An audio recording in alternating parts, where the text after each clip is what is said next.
Bien, buenas tardes. Pues para evitar, yo creo que retrasarnos al final de la sesión, sería conveniente que, dado que hemos dado los 5 minutos de cortesía, comenzar con la sesión de esta tarde. Si esta mañana nos hemos centrado, lógicamente, en las buenas prácticas y autonomía de liderazgo en Europa, esta tarde lo vamos a hacer con esas mismas buenas prácticas y autonomía de liderazgo en España. Para ello vamos a recibir a nuestro primer ponente de esta tarde, don Luis Íñigo, licenciado en Historia Contemporánea, doctor en Historia Contemporánea, inspector de Educación y actualmente subdirector general de Inspección de la Comunidad de Madrid. Entonces yo creo que sin más preámbulos le damos la palabra y bienvenido. Buenas tardes, Luis. Muchas gracias.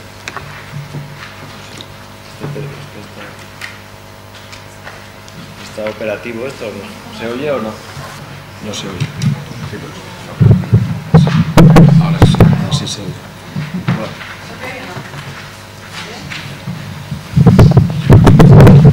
Bueno. Así mejor, ¿no?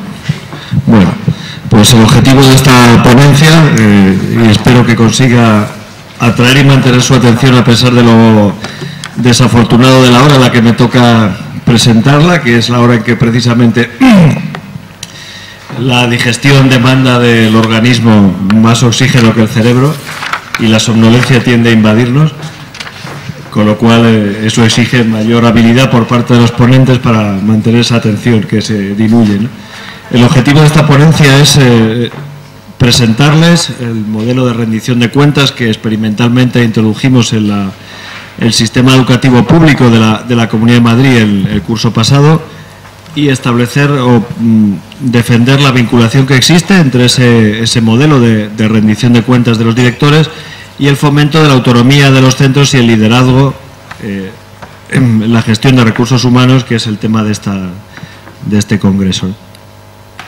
Bueno, empezaremos, por tanto, como parece lógico, presentando, siquiera brevemente, cuál es ese modelo de rendición de cuentas en el que estamos trabajando, el modelo de rendición de cuentas de los directores en la Comunidad de Madrid, para luego persuadirles o por lo menos establecer la vinculación que existe entre ese modelo y ese fomento de la autonomía y el liderazgo al que tenemos que referir, ¿no?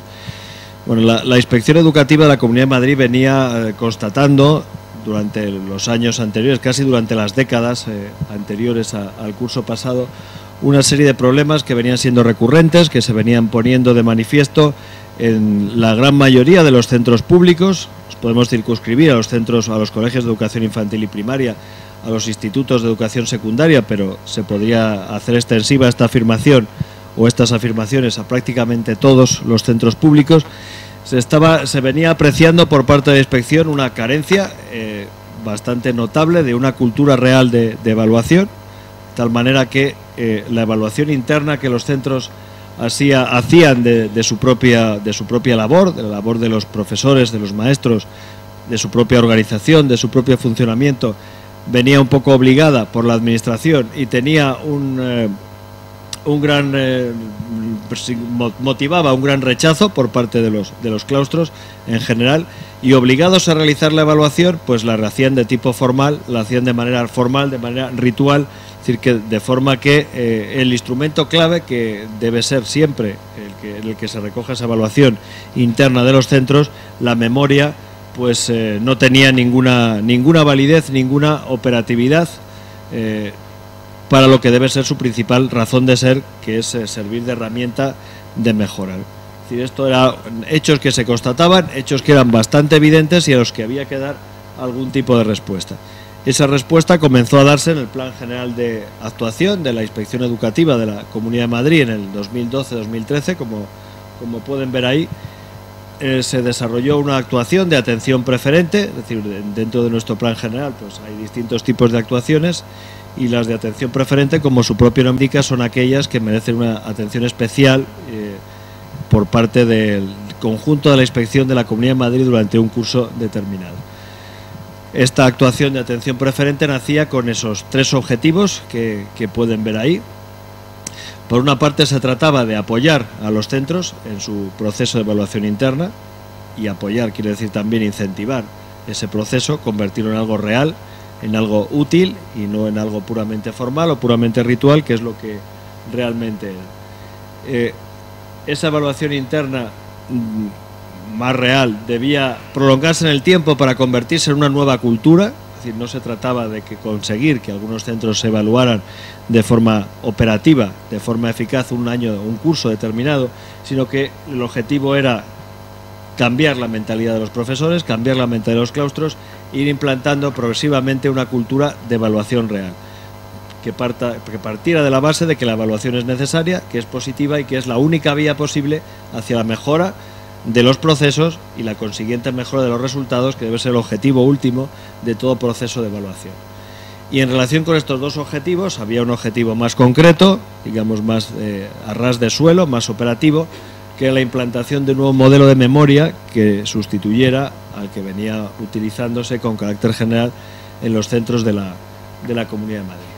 Con esos objetivos nos pusimos a trabajar, nos documentamos, tuvimos en cuenta, por supuesto, el camino que empezaba a marcar lo que entonces era un borrador y que ahora va a convertirse a finales de este mes en una realidad, la Ley Orgánica de la Mejora de la Calidad de la Educación, como saben, una modificación de la LOE y de cuyas aportaciones en este sentido luego hablaremos, y por otra parte un modelo que se venía poniendo en marcha, se venía aplicando en los Estados Unidos, no solo en la educación, sino en otros ámbitos de gestión de recursos públicos como los ayuntamientos o incluso los servicios de policía local en algunos municipios, en algunas localidades como Nueva York y en otras en los Estados Unidos.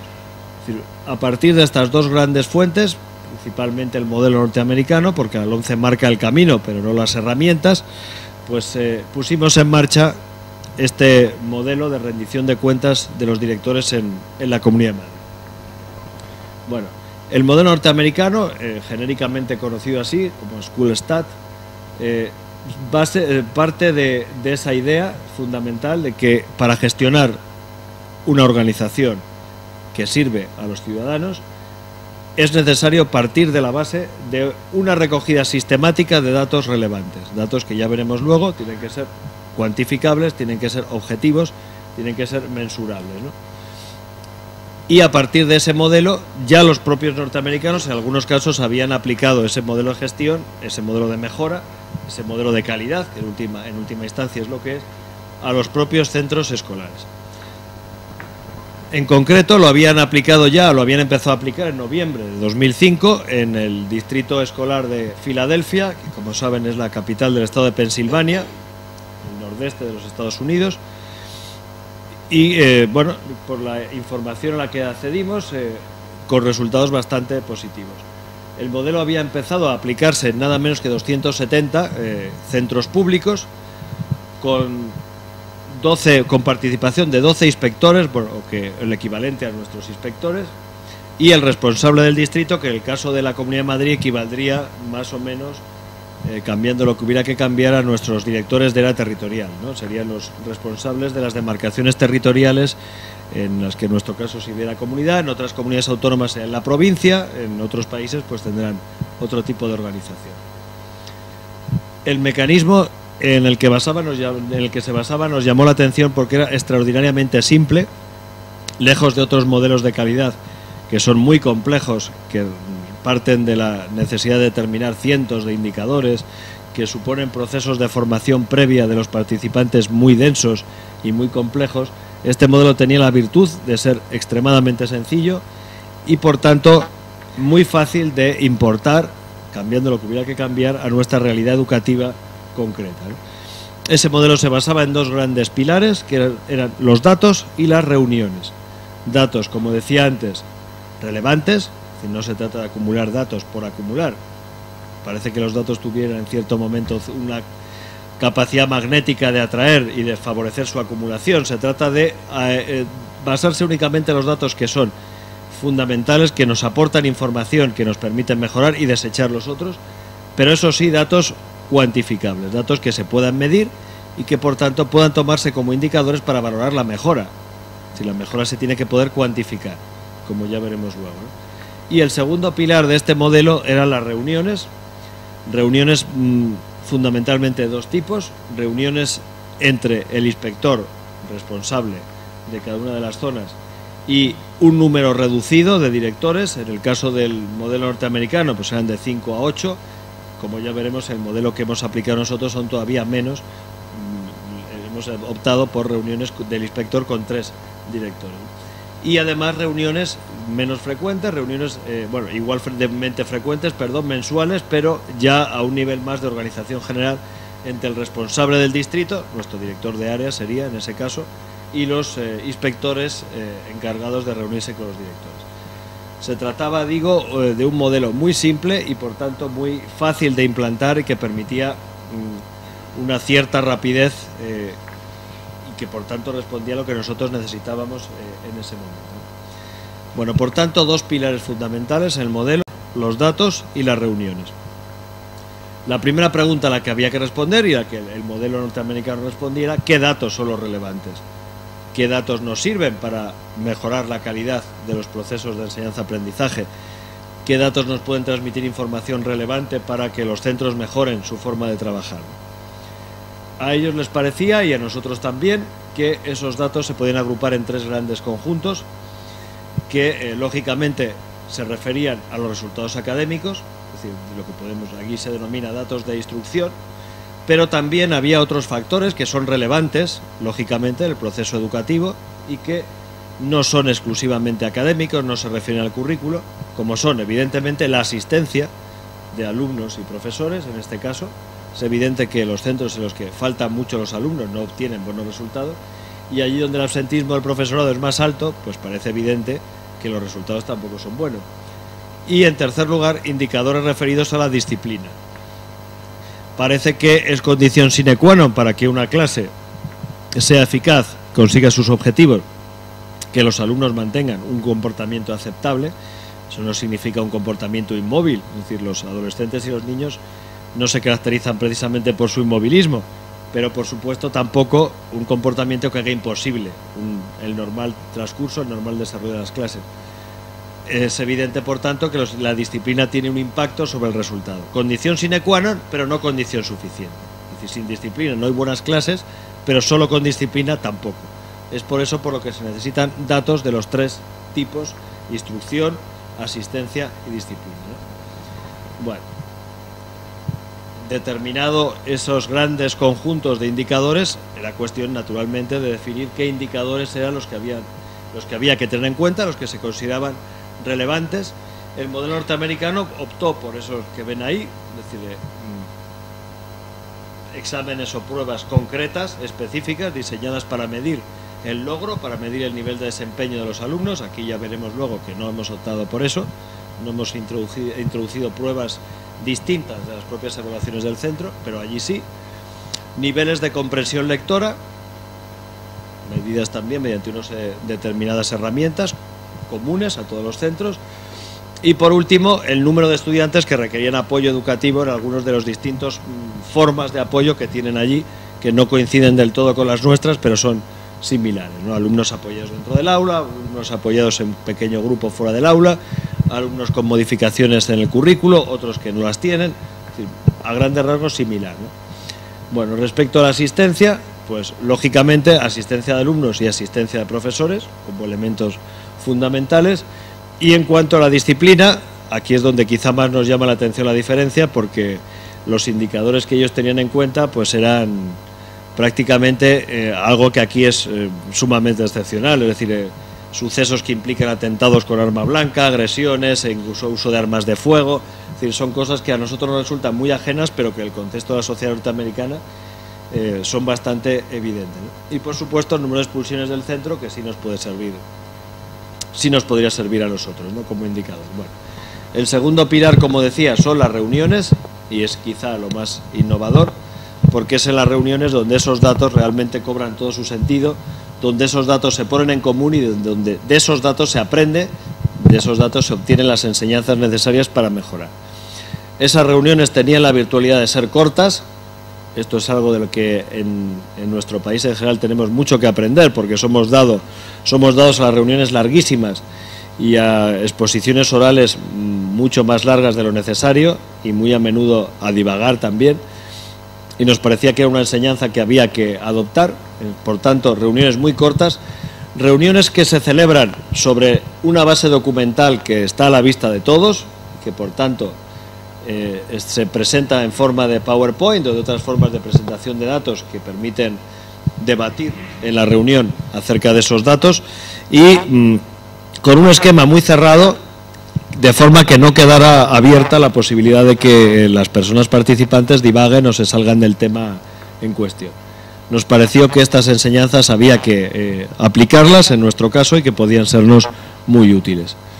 Esa reunión, os digo, tenía un esquema cerrado que siempre respondía a estas 4 fases bastante lógicas. Por otra parte, es lógico, en primer lugar, pensar en que los problemas hay que identificarlos, porque de lo contrario no se podrán resolver.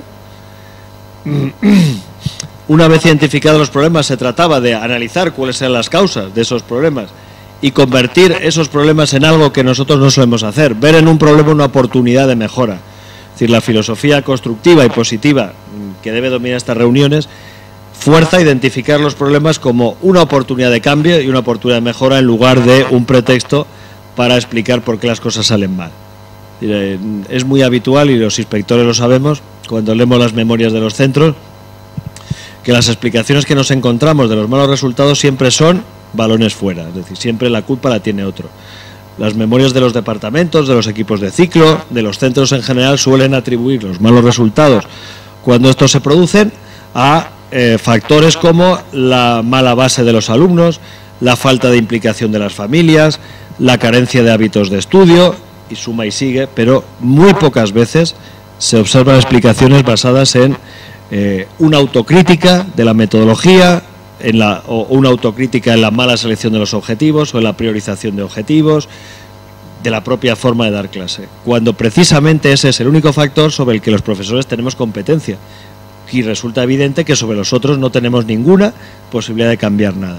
Sin embargo, eso es lo que nos encontramos. La idea es que precisamente estas reuniones sirvieran, como servía el modelo americano, para eso, para identificar problemas como oportunidades de cambiar, oportunidades de mejorar, en las que somos nosotros los que tenemos que tomar cartas en el asunto y no sentarnos a esperar que cambien esos factores de contexto o esos factores externos a los que atribuimos siempre los problemas, ¿no? Bueno, una vez diseñadas esas, o definidas, identificados los problemas y vistos estos problemas como oportunidades de mejora, lógicamente hay que planificar a ver qué es lo que se va a cambiar, cómo se va a actuar para mejorar. Lógicamente, en ese sentido, parece que lo lógico es intercambiar, ya que nos encontramos un grupo de iguales que tienen problemas parecidos. Eso nos ofrece unas grandes oportunidades de enriquecernos mutuamente con las soluciones que puede que nuestros compañeros hayan dado. Es decir, podemos encontrarnos en un grupo de 7 o 8 directores con... Bueno, pero se me oye bien, ¿no? Bueno, de 7 o 8 directores, como el modelo norteamericano, que de esos 7 u 8, 5 o 6 tengan el mismo problema.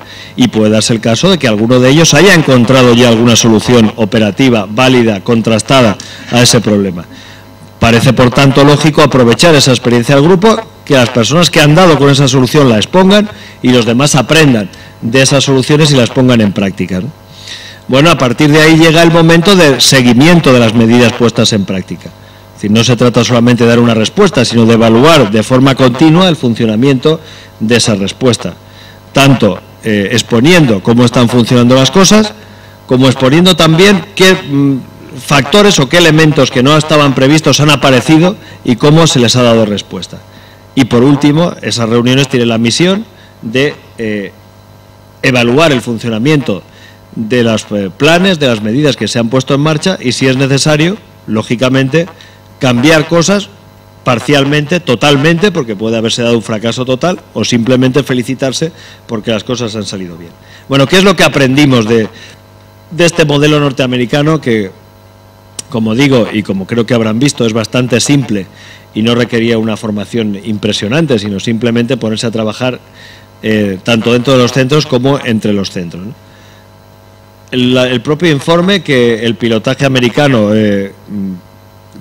dio al final como resultado se planteaba una serie muy numerosa de conclusiones, pero nosotros entendíamos que de esas conclusiones había 5 que eran absolutamente fundamentales y de las que podíamos aprender mucho. Y que realmente los inspectores ya nos habíamos dado cuenta de algunas de ellas, ¿no? Primero, es evidente que cualquier cambio es mejor realizarlo poco a poco y que, por tanto, es mucho mejor plantearse mejoras pequeñas, basadas en medidas pequeñas y concretas, que una mejora global, grandilocuente, omnicomprensiva, que normalmente no se entiende, que muchas veces genera rechazo y que a la hora de ponerla en práctica acaba convirtiéndose en un fracaso o simplemente no se pone en práctica. Nos dimos también cuenta, o como ellos se dieron cuenta, de que el liderazgo es fundamental. Es decir, este modelo, lógicamente, como habrán deducido, descansa casi por completo en el papel del director o la directora del centro. Es decir, es el director el que debe conseguir, primero creérselo, es decir, si no se lo cree, es evidente que no va a conseguir nada, pero debe conseguir poner a trabajar a todo su equipo docente, a todo su claustro, en el mismo sentido, a reflexionar, a plantearse medidas de cambio, indicadores de logro, seguimiento, reflexiones sobre qué va mal y qué va bien y al final nuevas medidas de cambio, y eso supone un cambio de mentalidad, y un cambio de mentalidad suele exigir siempre un líder, y ese líder tiene que ser el director. Parecía lógico también que las metas tenían que ser fáciles, tienen que ser sencillas, es decir, si nos planteamos en 2 años mejorar el 100% los resultados, es decir, duplicar el número de titulados, por ejemplo, al final de una etapa, pues, lógicamente va a ser casi imposible que lo consigamos y el resultado va a ser la frustración. Para evitar eso es mejor ir poco a poco, ¿no? Porque es evidente que los resultados no mejoran de un día para otro, como ven ahí, es otra de las conclusiones. ¿Qué papel tenía el inspector? Algo que nos teníamos que plantear necesariamente nosotros, porque lógicamente era la inspección la que iba a poner en marcha este modelo y la que tenía que saber muy bien qué papel tenía que desempeñar el inspector. El inspector es una especie de superdirector en este modelo, es decir, igual que el director debe motivar a sus profesores y a sus profesoras, el inspector tiene que conseguir motivar a sus directores, es decir, a ese grupo de directores del que va a ser responsable y al que va a coordinar. Eso exige que primero se lo crea él, lo cual no es poco, y segundo, que tenga el entusiasmo suficiente para contagiárselo a esos directores sobre los que va a descansar todo el esfuerzo y todo el trabajo que va a estar en la clave del éxito o del fracaso del modelo. Bueno, pues esa era nuestra primera fuente, la más importante.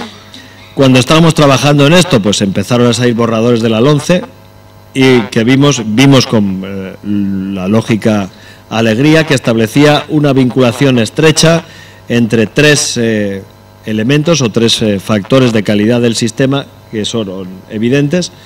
Sobre todo, estaba claro que la autonomía y la rendición de cuentas, según la LOMCE, tienen que ir absolutamente unidas, es decir, no tiene sentido darle a los centros recursos y capacidad para utilizar esos recursos si luego no se les exige resultados, es decir, si luego no se les pide que demuestren que con esos recursos añadidos que se les da consiguen mejor los resultados. Y la LOMCE tiene claro o parte de la idea de que si se consiguen esos 2 elementos, es decir, que los centros adquieran autonomía y se les exija rendir cuentas de esos recursos que se les permite usar de forma autónoma, de esa manera se obtiene la calidad o una mejora en la calidad de la educación. Bueno. Ahí hay unos hipervínculos, pero bueno, lo que hace falta es que les llegue la idea fundamental de lo que muy corta, muy simple, de lo que la LOMCE pretendía. En la exposición de motivos, la LOMCE ya asume que la rendición de cuentas es uno de los factores que claramente mejoran más la calidad. Es decir, que si los centros reciben recursos pero se les exige que digan en qué los están usando y cuánto han mejorado con esos recursos, es cuando de verdad van a mejorar sus resultados. Llevamos en España prácticamente una década, sobre todo en la Comunidad de Madrid, inyectando recursos al sistema, pero de forma increíble, es decir, de forma muy importante, hasta hace 3 o 4 años que la situación económica obligó a detener esta inyección de recursos e incluso a frenarla y a retroceder.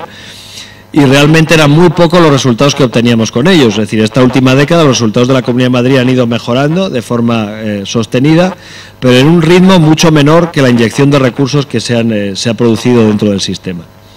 Parece ser que la conclusión lógica de esto es que la inyección de recursos solamente no vale si no se utilizan bien. Y la forma de usar bien los recursos, de que el legislador y el administrador sepan que esos recursos se usan bien, sea exigir que los administren rindan cuentas de ellos, ¿no? Bueno, parece ser que también hay una cierta relación entre un director, una dirección profesional de centros y un mayor uso de la autonomía y la propia rendición de cuentas. Es decir, es fundamental que el director se comprometa con los fines de su proyecto y que sea capaz de comprometer a su propio equipo, y es muy difícil que lo haga si el director es alguien que pasa por allí y se mantiene muy poco tiempo en el puesto y no tiene una formación adecuada, ¿no? Bueno, la LONCE introduce también un nuevo artículo en la LOE, el llamado 2 bis, en el que habla también de este principio de la rendición de cuentas y lo convierte en uno de los principios clave del sistema, junto a la calidad, la cooperación, la equidad y otros. Y también introduce un nuevo artículo, el 122 bis, en la que lógicamente relaciona, como decimos, la rendición de cuentas y la calidad. Y algo muy importante, como ven ahí al final, y que viene a rebatir uno de los argumentos más oídos a este respecto, ¿no? En cuanto a lo que se refiere a exigencia de evaluaciones de los centros, evaluaciones o pruebas externas, ¿no? La mejora de los centros no hay que medirlo en abstracto, sino hay que medirlo respecto al punto de partida. Es decir, todos los centros pueden mejorar.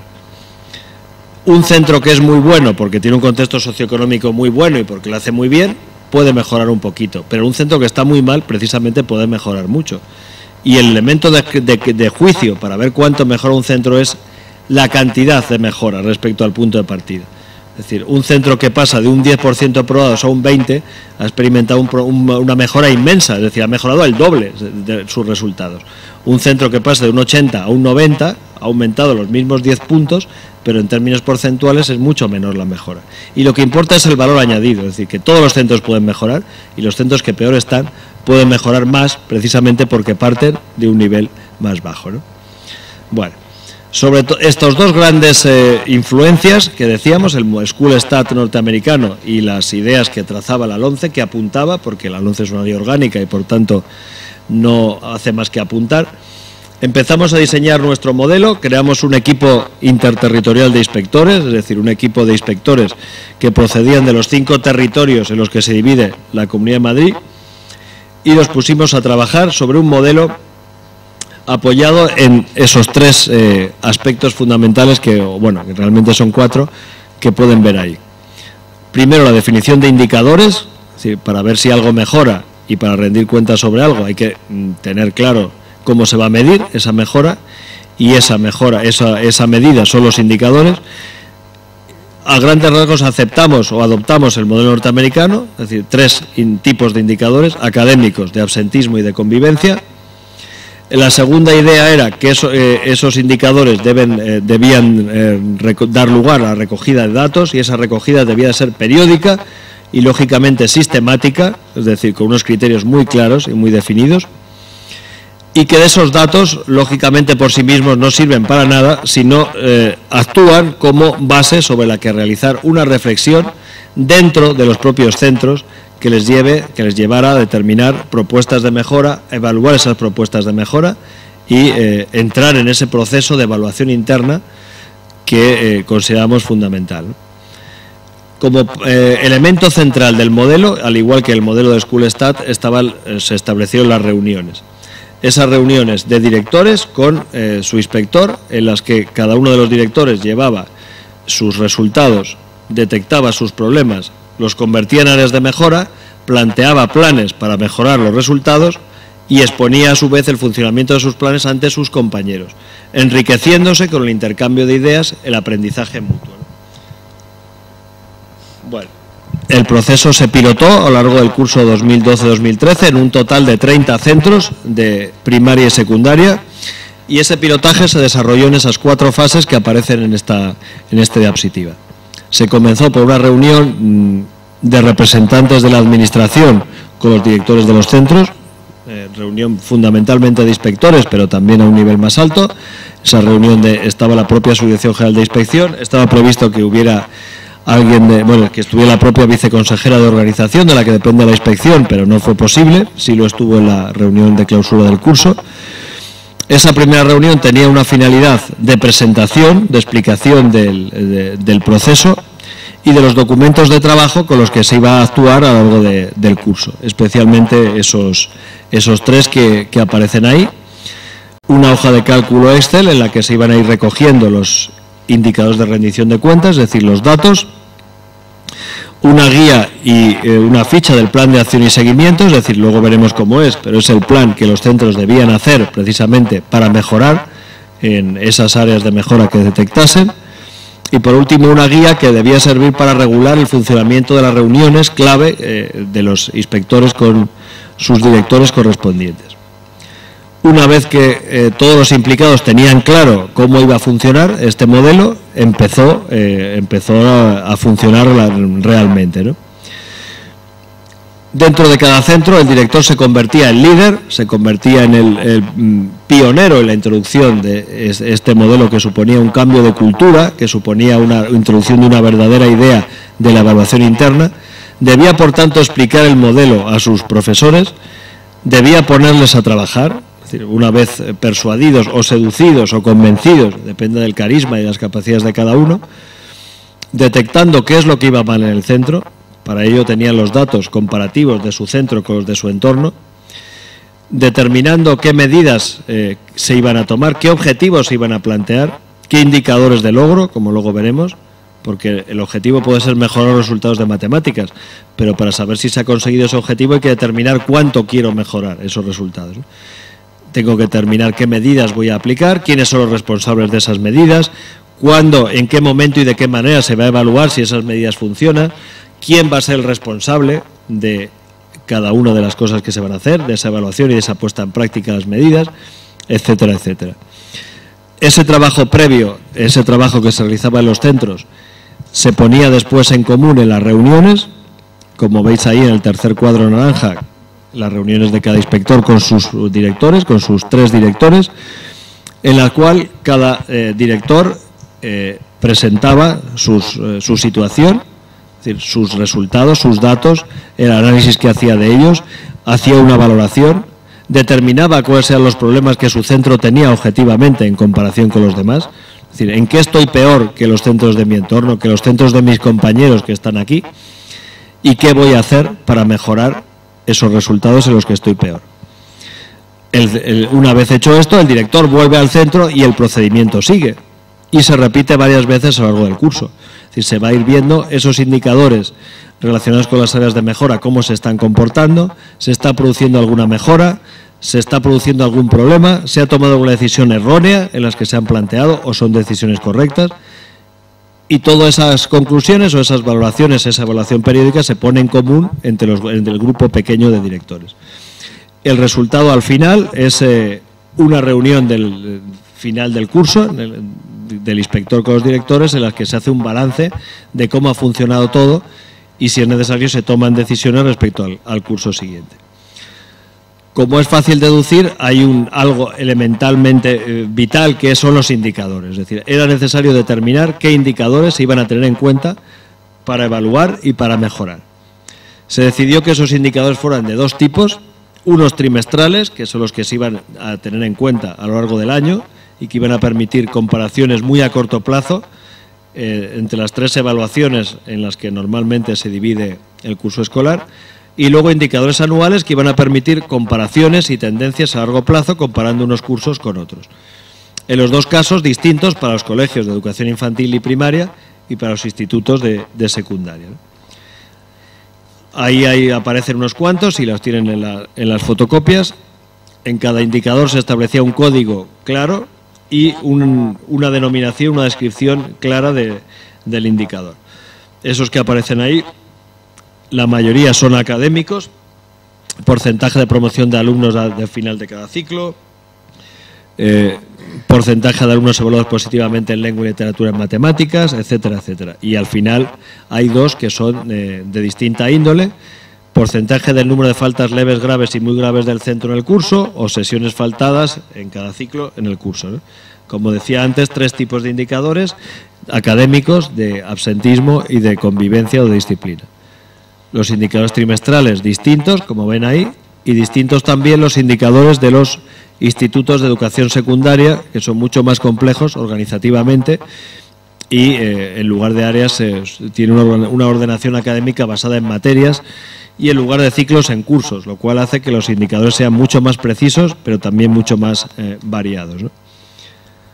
Bueno, con esos indicadores, una vez completados con los datos de cada centro, se procedía a elaborar gráficos que son los que servían de base a las reuniones. Es decir, cada director hablaba a sus compañeros y al inspector coordinador de la reunión delante de una pantalla en la que se proyectaban documentos de este tipo, ¿no? Allí tenéis el ejemplo de un indicador de primaria, porcentaje de alumnos calificados positivamente en áreas de primer ciclo. El modelo de todos los indicadores de su presentación gráfica es así. Una tabla a la derecha en la que aparece, bueno, ahí sería al final de curso, pero dependiendo del momento, pues aparecería una evaluación u otra. Los resultados del centro comparados con los centros de la zona, en este caso como son lengua y matemáticas, pues aparecen 4 filas. Lengua del centro, lengua de los centros de la zona, matemáticas del centro, matemáticas de los centros de la zona, y esos datos de la gráfica, de la tabla se representan a la izquierda en una gráfica mucho más visual, donde queda muy clara cuál es la posición del centro en ese indicador respecto a los centros de su entorno, que se presumen que son socioeconómicamente homogéneos y que, por tanto, las diferencias de resultados no se deben a la diferencia de alumnado, sino a la diferencia de metodología o de forma de trabajar. Sobre esa base, el director identifica cuáles son las áreas de mejora, se supone que el trabajo se ha hecho previamente en el centro, y esas áreas de mejora llevan aparejadas la definición de un plan para obtener precisamente ese objetivo, esa mejora de resultados. Se produce un intercambio de ideas. Es lógico pensar que si en alguna de esas áreas de mejora hay un centro de los que hay ahí que ha conseguido buenos resultados, es el momento de que diga qué está haciendo o qué ha hecho para conseguir esos buenos resultados, y el director que tiene que mejorar aprenda de esos métodos, aprenda de esos cambios que ha introducido el compañero o el centro que funciona mejor. Esa es la gran virtualidad de estas reuniones. Como ven también, son reuniones entre iguales, es decir, el papel del inspector es más coordinar y asegurarse de que todo funciona de acuerdo a lo previsto que fiscalizar o exigir o controlar. Y la rendición de cuentas entre iguales pensamos que es más eficaz, sobre todo en un primer momento de la introducción de este modelo, que la rendición de cuentas ante la propia administración, que siempre lleva aparejado un componente de examen, de evaluación negativa, de cuestionamiento, de desconfianza. Parece que rendir cuentas ante tus iguales lo hace más fácil porque reduce esa tensión, esa autopercepción de estar siendo sometido a examen que se produce de la otra manera. El siguiente ejemplo es de secundaria y se refiere al porcentaje de alumnos evaluados positivamente en lengua castellana y literatura en los distintos cursos de la ESO, en comparación pues con la evolución a lo largo de un periodo determinado, ¿no? Es decir, de un curso y los trimestres del curso siguiente, ¿no? Bueno, en última instancia se trataba de poner en marcha el famoso ciclo de Deming o el ciclo de mejora continua, porque básicamente es lo que subyace en este modelo. La idea de implantar en la mentalidad predominante de los profesores y de los equipos directivos la idea de que la mejora continua es un objetivo de cualquier organización y que por tanto debe serlo también de un centro educativo, y esa mejora continua parece adecuado que se haga en esas 4 fases. Una primera fase de planificación en la que hay que determinar cuáles son los objetivos que se persiguen y qué método se va a utilizar para alcanzar esos objetivos, o dicho de otra manera, decidir qué se va a hacer, quién lo va a hacer, cómo lo va a hacer, cuándo lo va a hacer. Ya veremos que hay un documento pensado para eso. La siguiente fase es poner en práctica lo que se ha dicho que hay que hacer, es decir, la planificación debe pasar de lo teórico al mundo de lo real. Mientras esto se realiza, es necesario evaluar qué se está realizando, qué se ha conseguido, y esa evaluación debe dar lugar a decisiones claras sobre cómo deben corregirse los errores que se hayan apreciado y qué cambios deben introducirse para mejorar el proceso. Y luego, vuelta a empezar. Nos parecía que si no dábamos documentos claros para trabajar, el proceso se nos podía desarticular, se podía dispersar, de forma que acabara convirtiéndose en algo que tenía muy poco que ver con lo que pensábamos. de forma que todas las fases del proceso llevaban aparejados modelos de documento que los directores necesariamente tenían que realizar.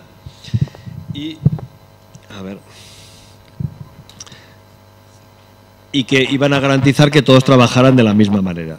Aquí tenéis un ejemplo que establecía claramente, que es el documento clave que debían utilizar los directores. El primer punto, como os he venido diciendo, es identificar las áreas de mejora para cada indicador. Para eso, lógicamente, los indicadores tenían que ser absolutamente unívocos. El director debe tener claro en todo momento de qué está hablando, es decir, qué se le está pidiendo cuando hablamos de un indicador. Por eso se definió una ficha para cada una de las varias decenas de indicadores que se utilizaban, una ficha que tenía siempre este modelo, esa me parece que no lo tenéis fotocopiado.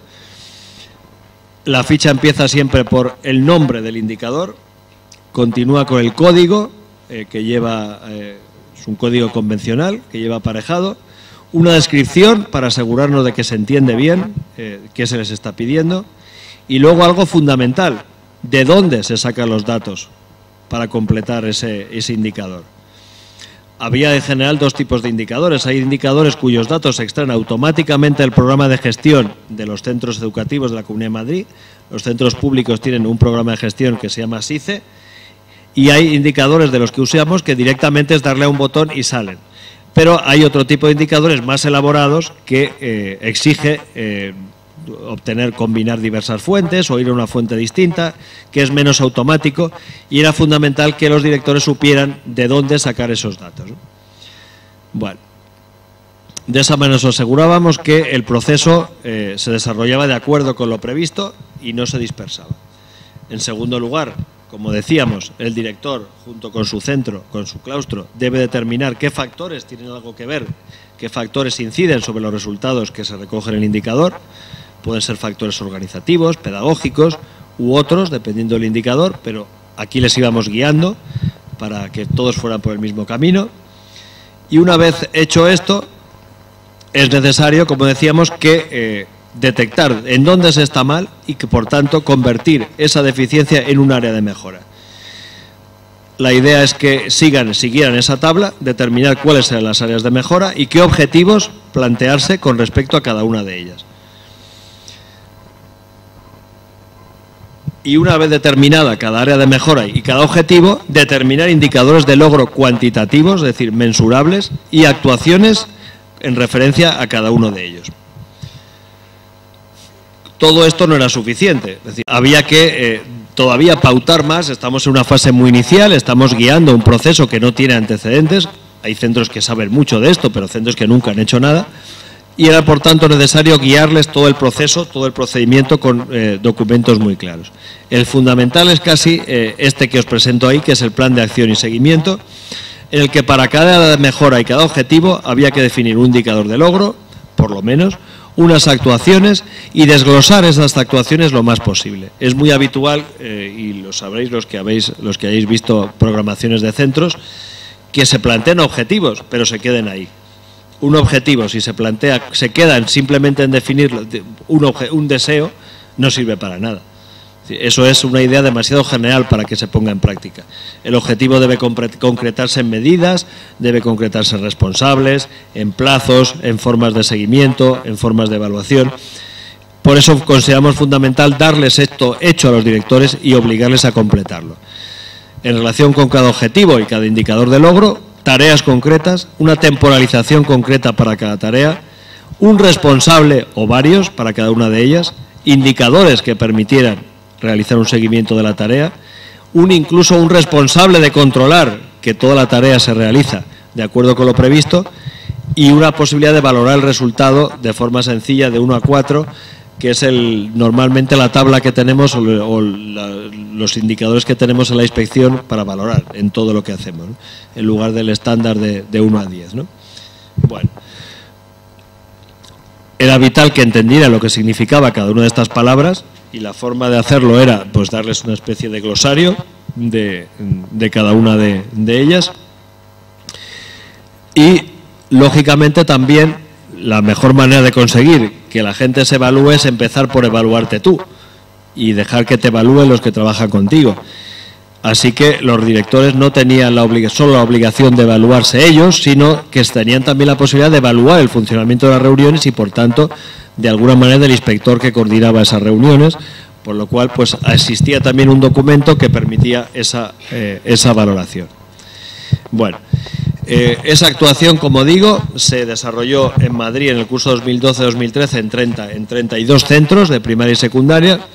El resultado que se obtuvo fue francamente positivo, es decir, la gran mayoría de esos centros, por no decir todos, mejoraron sus resultados, aprendieron realmente a embarcarse en procesos de evaluación interna. Los directores se convirtieron en líderes de procesos de cambio que realmente consiguieron encaminar a sus centros hacia un objetivo concreto, hacia unos objetivos concretos, cambiando la mentalidad. Es cierto que algunos de ellos ya habían hecho algo, pero los que no lo habían hecho también mejoraron.